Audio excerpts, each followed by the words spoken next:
Good morning students. Dihydric alcohols के बारे में जानकारी प्राप्त कर रहे थे।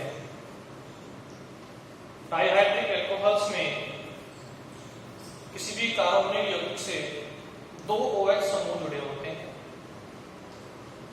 इन्हें हम डायोल्स भी बोलते हैं।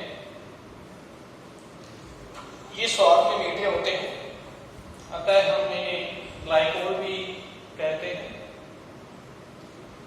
डायोल्स को हमने बनाया था एल्कीन के द्वारा।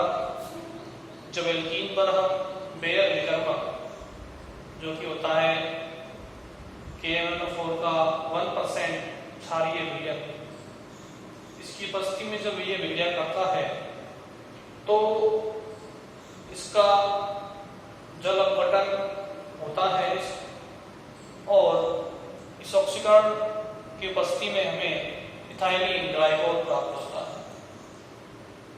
ऐसे हमने ओस्मियम टेट्राऑक्साइड से क्रिया कराई एथिलीन की, तो हमें सोडियम बाइसल्फाइड की प्रेजेंस में जल अपघटन से डायोल प्राप्त होता है।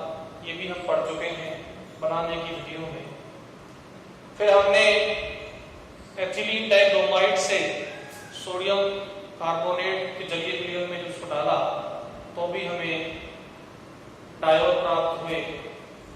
देखिए, डायोल्स के अंदर इस तरीके की स्ट्रक्चर हमने देखी थी। ये होता है इथाइलिन ग्लाइकोल से हम बोलते हैं IUPAC में एथेन 1,2 डाई। IUPAC में कैसे नाम लिखते हैं? पहले जितने कार्बन का एल्केन है, 2 कार्बन का है तो एथेन, फिर OH की स्थिति 1 पे है और 2 पे है, 1 2, फिर OH की संख्या डाई और लास्ट में लगाते हैं O, तो उसका नाम होगा एथेन 1,2 डाई। हमने विभिन्न तरीकों से एथिलीन ग्लाइकोल का निर्माण किया, डायोल्स का निर्माण किया था। फिर हमने लास्ट में इनकी रासायनिक अभिक्रियाएं शुरू की थी। देखिए, इनकी जो रासायनिक अभिक्रियाएं होती हैं वो मोनोहाइड्रिक एल्कोहल्स के समान ही होती हैं। जैसे मोनोहाइड्रिक एल्कोहल्स की रासायनिक अभिक्रियाएं होंगी, वैसे ही डाइहाइड्रिक एल्कोहल्स की होंगी।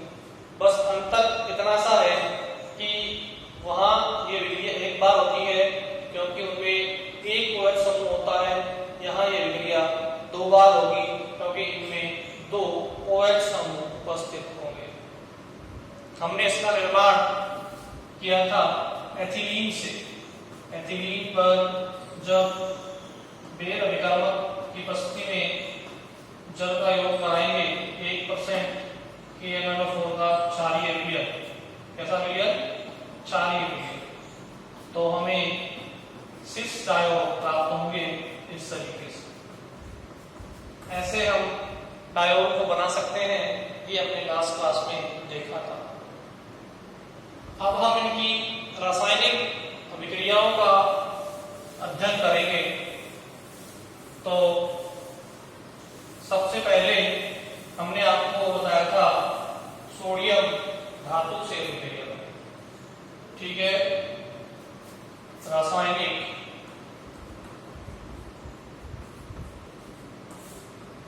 अभिक्रियाएं। सबसे पहले हमने कराई थी इसकी रिएक्शन सोडियम धातु से। देखिए, ये एक डायोल है। इस डायोल की विक्रिया जब सोडियम धातु से होती है, इसके लिए हम ताप जो है वो 50 डिग्री सेंटीग्रेड रखेंगे। आपको पता है धातुएं अल्कोहल से हाइड्रोजन बाहर निकालती हैं। ये एक सोडियम लिया है तो ये एक OH से एक H को खींच लेगी और बन जाएगा CH2 को माइनस CH2OH सोडियम ग्लाइकोलेट बन गया है। इथाइलिन ग्लाइकोल से क्या बनेगा? सोडियम, कितना सोडियम है? एक, तो क्या नाम हो जाएगा? Mono sodium glycolate.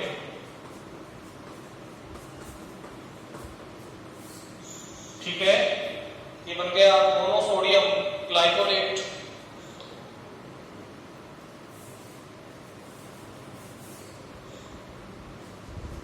ग्लाइकोलेट।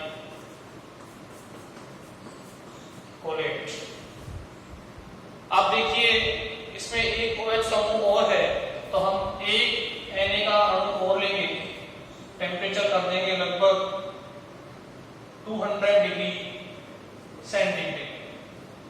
ठीक है, उच्च ताप करेंगे और हमें ये वाला Hb यहां से रिमूव हो जाएगा। अब हमें जो ताप मिलेगा वो होगा डाइसोडियम ग्लाइकोलेट। ठीक है, ये बन गया डाई सोडियम ग्लाइकोलेट। ठीक है, तो हाइड्रोजन इसमें बाहर निकलेगी, यहां से पहले एक H रिमूव हुआ, फिर दूसरा हो गया। इस तरीके से पहले तो निम्न ताप की उपस्थिति में होगा, फिर उच्च ताप की उपस्थिति में होगा। इस तरीके से अल्कोहल जो डायोल है वो सोडियम से विक्रिया करके पहले तो मोनो सोडियम लवण बनाएंगे, फिर डाई सोडियम लवण बनाएंगे।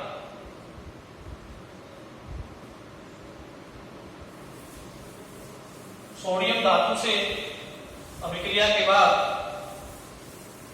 अब हम कराएंगे नेक्स्ट अभिक्रिया फास्फोरस के हैलाइड से। नेक्स्ट अभिक्रिया से कराएंगे फास्फोरस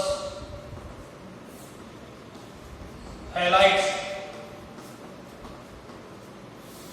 देखिए फास्फोरस बनाता है ट्राई हैलाइड और पेंटा हैलाइड, PX3 और PCl5।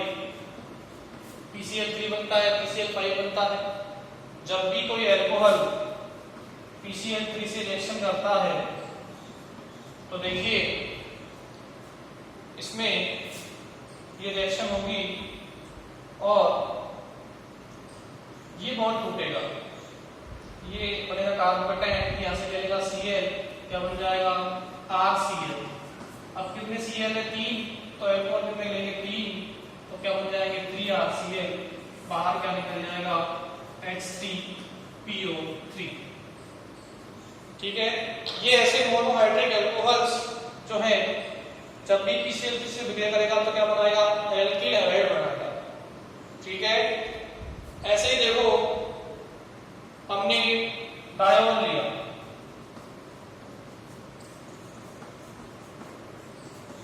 ठीक है, डायोल जब भी PCl3 से रिएक्शन करेगा तो इसके OH का अंश से जाएगा, Cl से हो जाएगा, तो क्या बन जाएंगे? एथिलीन। इस तरीके से इधर भी Cl और इधर भी Cl, दोनों अल्कोहल्स समूह का, दोनों OH समूह का Cl समूह से क्या हो जाएगा? प्रतिस्थापन हो जाएगा। ठीक है, पहले मान लीजिए एक का हुआ तो ये बनेगा, फिर दूसरे का हुआ वापस लेंगे PCl3, अब की बार ये बन जाएगा। तो 2 बार अभिक्रिया होगी। ठीक है, और आप इसको एक साथ भी दिखा सकते हैं, चाहे तो अलग अलग दिखाएंगे तो भी कोई दिक्कत नहीं। ठीक है, तो इस तरीके से PCl3 से विक्रिया करेगा तो एथिलीन डाइक्लोराइड बनेगा, या इसको बोलते हैं 1,2-डाइक्लोरोएथेन।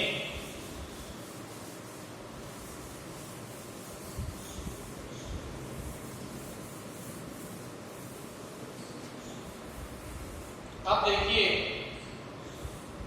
अगर ये रिएक्शन करता है, डायोल यदि रिएक्शन करता है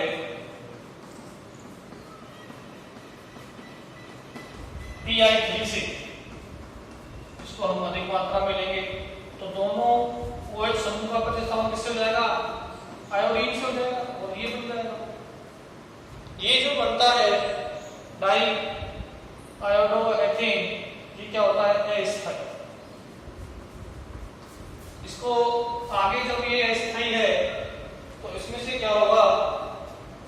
I2 का रिमूवल हो जाएगा, ये I2 बाहर हो जाएगी और स्थायी यौगिक हमें मिलेगा एथीन और I2 बाहर। पहले तो Pi किसी करेगा रिएक्शन, अल्कोहल क्या बनाएगा? आयोडाइड, इधर भी आयोडाइड इधर भी आयोडाइड।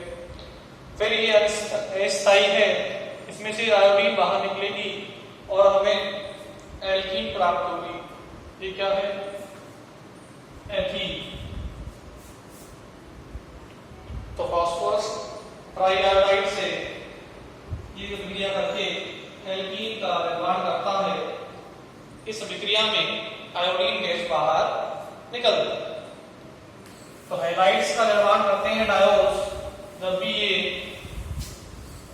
फास्फोरस के हैलाइड से क्रिया करेंगे, लेकिन आयोडाइड जो है वो अस्थायी होते हैं और हमें एल्कीन प्राप्त होती है।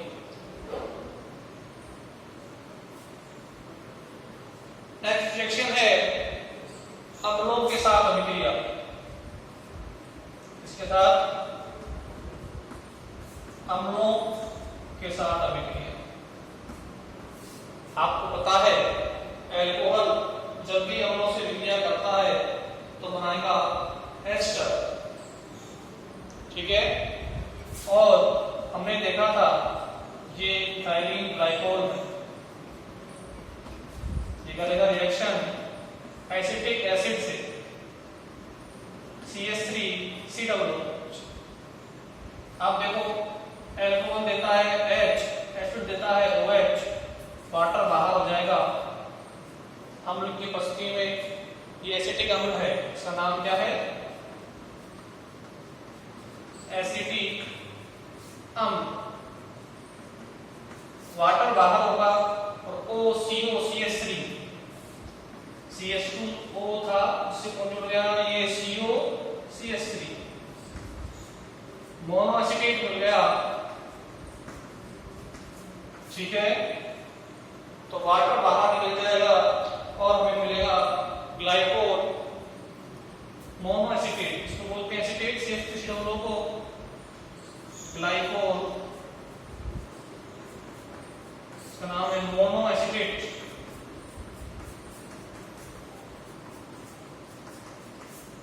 ठीक है। अब देखिए, जब हमने एक अणु लिया तो मिलेगा ग्लाइकोल मोनोएसिटेट। जब हम दो अणु लेंगे एसिटिक एसिड के तो हमें मिलेगा ग्लाइकोल डाइएसिटेट, वाटर बाहर हो जाएगा, ठीक है।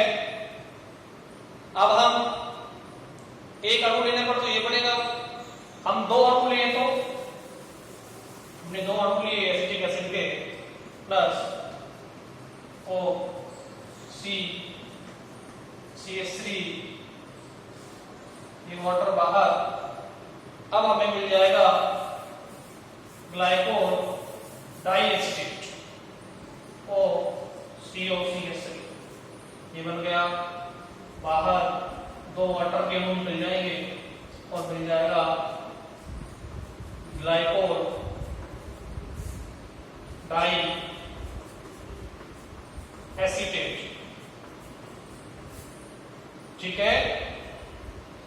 तो आपको पता है मोनोहाइड्रिक अल्कोहल भी अम्ल से क्रिया करके एस्टर बनाते हैं। इन्होंने भी क्या बना दिए? डाइएसिटेट, ग्लाइकोल डाइएसिटेट। अब इसमें दो OH समूह है तो दो बार अभिक्रिया होगी और हमें ग्लाइकोल डाइएसिटेट प्राप्त होंगे। इस तरीके से देखो रिएक्शन सारी सेम है, जो मोनोहाइड्रिक की है वही डाइहाइड्रिक की है। बस अंतर इतना है कि वहां एक OH समूह था, यहां पर 2 OH समूह थे। अगली क्रिया है शांत नाइट्रिक अम्ल से। शांत HNO3 से। देखिए शांत HNO3 के साथ जब भी डायोड की विक्रिया होगी तो हमें एक विस्फोटक प्राप्त होगा, इसका नाम होगा ग्लाइको डाइनाइट्रेट। देखिए HNO3 में एक OH बंद होता है, इसके 2 अणु लेंगे H N और कितने 3। यहां से ये वाटर बाहर होगा, यहां से भी ये वाटर बाहर होगा, ठीक है। और O N के द्वारा जुड़ जाएगा, बन जाएगा CH2O NO2 glyco dinitrate. Plus में ट्वाइस H2 बाहर हो जाएंगे, इसका नाम होगा ग्लाइको डाइनाइट्रेट। और ये कैसा होता है, विस्फोटक प्रवृत्ति का होता है।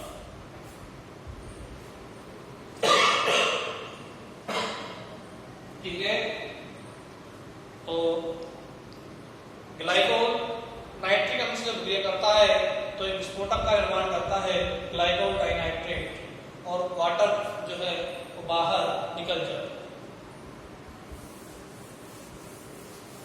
देखिए डाइन ग्लाइकोल टेरिलीन या बैकबोन बहुलक के निर्माण में भी काम में आता है। इसका निर्माण काम आता है टेरिलीन या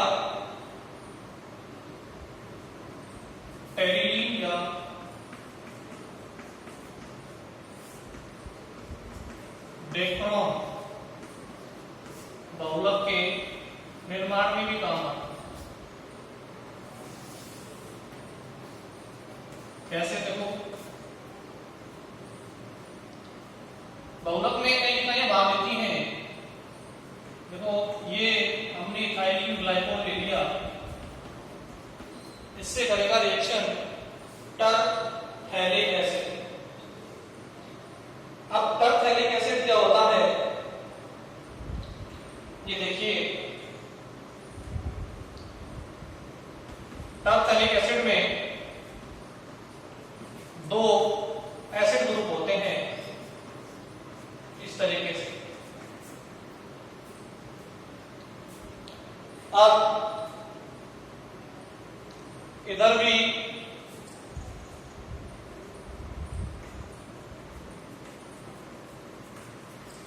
इस तरीके से।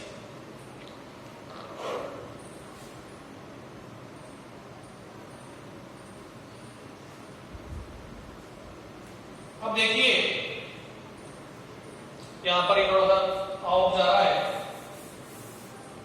इसको मैं यहां लिख देता हूं नीचे, प्लस ये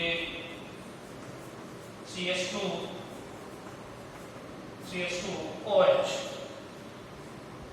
ठीक है, अब दिख रहा है।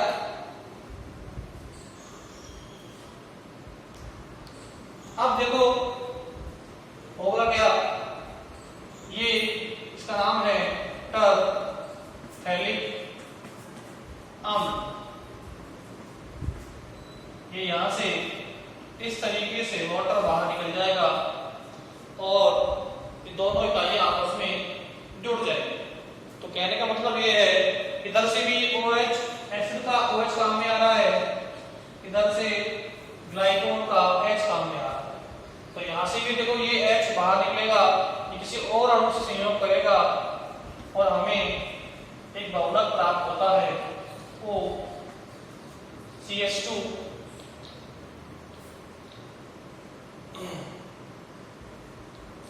CH2 O CO, ये रिंग, फिर CO O CH2 CH2O। इस तरीके से ये चेन लगातार चलती रहेगी और हमें ये बहुलक प्राप्त होगा। इसका नाम है टेरिडीन। देखिए ये हमारा क्या है, एथिलीन ग्लाइकोल। ये कौन है, एथिलीन ग्लाइकोल। ये कर रहा है रिएक्शन टरफैलिक अम्ल से। टरफैलिक अम्ल क्या होता है, बेंजीन से दो स्टिमुलेंट जुड़े हैं, घेरा और एक दूसरे के पैरा। अब एसिड तो देगा OH, एल्कोहल देगा H, यानी कि अब दोनों साइड एसिड है तो दोनों साइड जुड़ेगा ग्लाइकोल से, और ये ग्लाइकोल से क्या लेता है, एसिड H लेता है, तो ये H2 बाहर हो जाएगा, ठीक है। और ये दोनों ग्लाइकोल और एसिड आपस में इस O के द्वारा जुड़ जाएंगे। इधर भी देखो ये O, ये H इसको दे रहा है, दूसरे टरफैलिक अम्ल को इसको दे रहा है। बहुलक में अनेक इकाइयां आपस में जुड़ती हैं, ठीक है।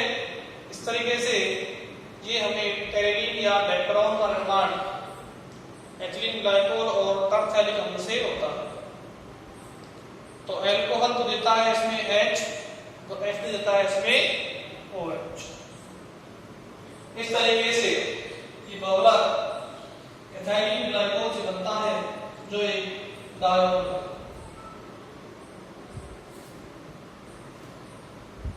टरफैलिक अम्ल में दो एसिड समूह एक दूसरे की पैरा स्थिति में जुड़े हुए होते हैं। इस तरीके से हम टेरिडीन या डेक्टरॉन बना सकते हैं इथाइलीन ग्लाइकोल से।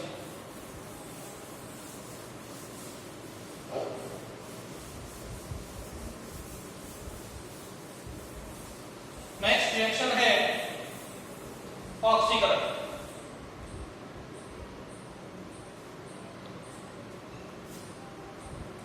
एथिलीन ग्लाइकोल का हम कराएंगे ऑक्सीकरण।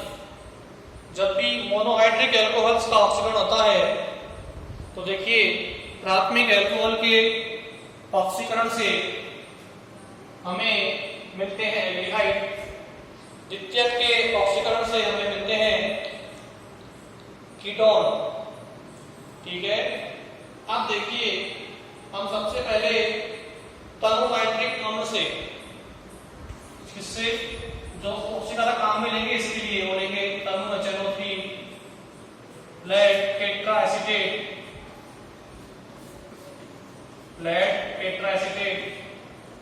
HiO4 पर आयोनिक अम्ल, ये सभी K2Cr2O7, ये सभी ऑक्सीकारक हैं जो कि डायोल के ऑक्सीकरण में काम में लिए जाए।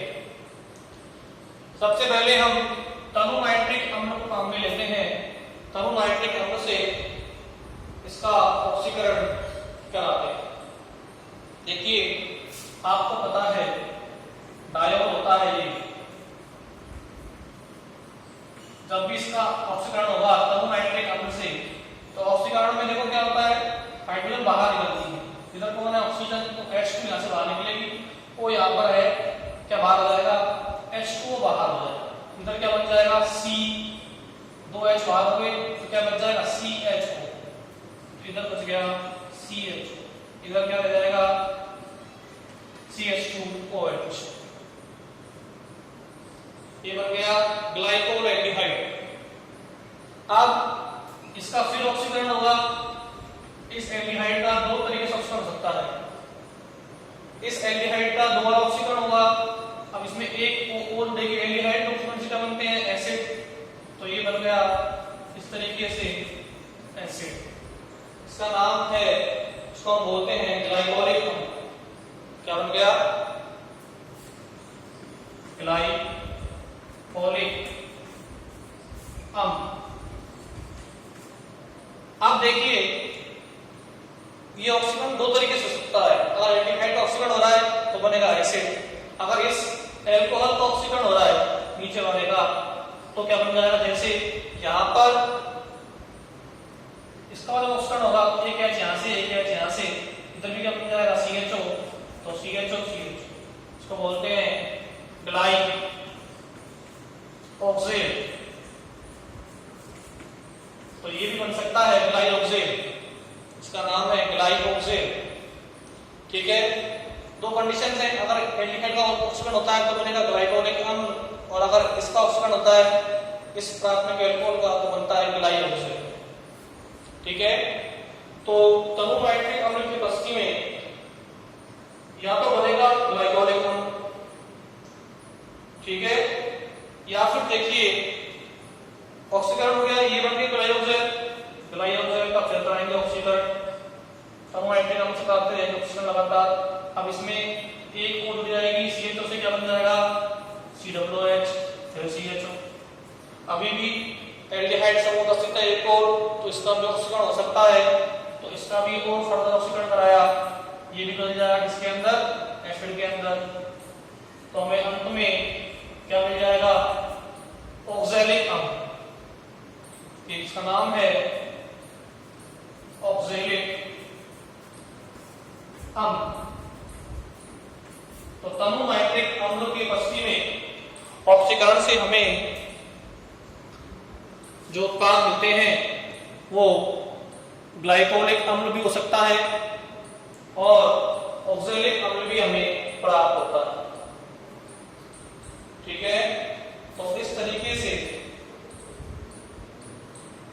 ग्लाइकोल का तनु नाइट्रिक अम्ल से जब हम ऑक्सीकरण कराते हैं तो मुख्य उत्पाद के रूप में हमें ग्लाइकोलिक अम्ल तथा ऑक्सैलिक अम्ल मिलता है। ग्लाइकोलिक अम्ल मिलेगा इस प्रोसेस से और ऑक्सैलिक अम्ल मिलेगा इस प्रोसेस। यहाँ पर देखो पहले प्राथमिक एल्कोहल समूह है, इसका एल्डिहाइड में ऑक्सीकरण हुआ, एल्डिहाइड का फिर एसिड में हुआ।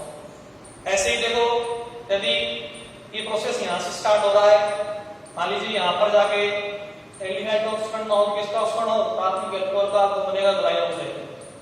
ग्लाई ऑक्साइड में जो एल्डिहाइड समूह है जब इसका ऑक्सीकरण होगा तो बनेगा एसिड, जब इसका ऑक्सीकरण होगा तो ही बनेगा एसिड और उत्पाद क्या बनेगा ऑक्सैलिक। तो ऑक्सैलिक अम्ल और ग्लाइकोलिक अम्ल हमें मुख्य उत्पाद के रूप में प्राप्त होते हैं तनु नाइट्रिक अम्ल के ऑक्सीकरण द्वारा। इंपॉर्टेंट रिएक्शन है, ये आपके एग्जाम के पॉइंट ऑफ व्यू से बहुत इंपॉर्टेंट है और 3 नंबर में आ सकता है। तनु नाइट्रिक अम्ल की उपस्थिति में हमें ये उत्पाद प्राप्त होंगे। देखिए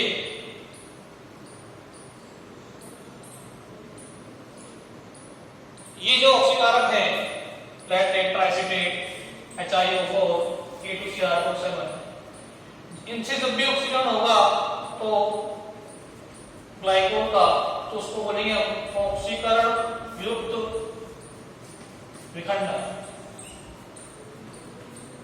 या ग्लाइकोल विखंडन भी बोलते हैं कि जब भी इनके द्वारा जब भी ऑक्सीकरण होगा ग्लाइकोल का तो उसमें हमेशा कार्बन कार्बन बंध का क्या होगा विदलन होगा।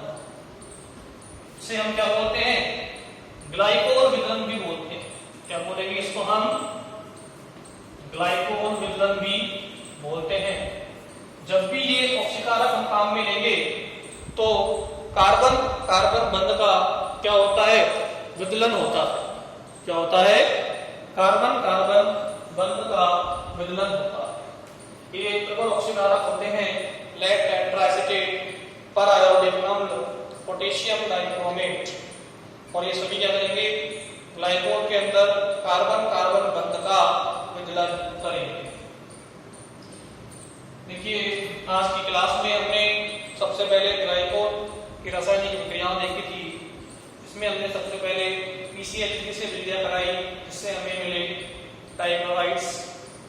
फिर हमने कराई इसकी रिएक्शन PI3 से जिससे हमें अस्थायी डाइआयोडाइड मिले जो कि आयोडीन को रिमूव करके एल्कीन बनाते हैं। इसके बाद हमने इसकी विक्रिया कराई अम्लों से, एसिटिक अम्ल से कराई तो हमें मोनोएसिटेट और डाइएसिटेट मिले। एथिलीन ग्लाइकोल नाइट्रिक अम्ल से जब करता है विक्रिया तो हमें ग्लाइकोल डाइनाइट्रेट प्राप्त होते हैं, जो क्या होता है, एक विस्फोटक होता है। जब भी एथिलीन ग्लाइकोल नाइट्रिक अम्ल के दो अणुओं से क्या करता है तो एक विस्फोटक पदार्थ बनाता है, इसे हम बोलते हैं ग्लाइकोल डाइनाइट्रेट।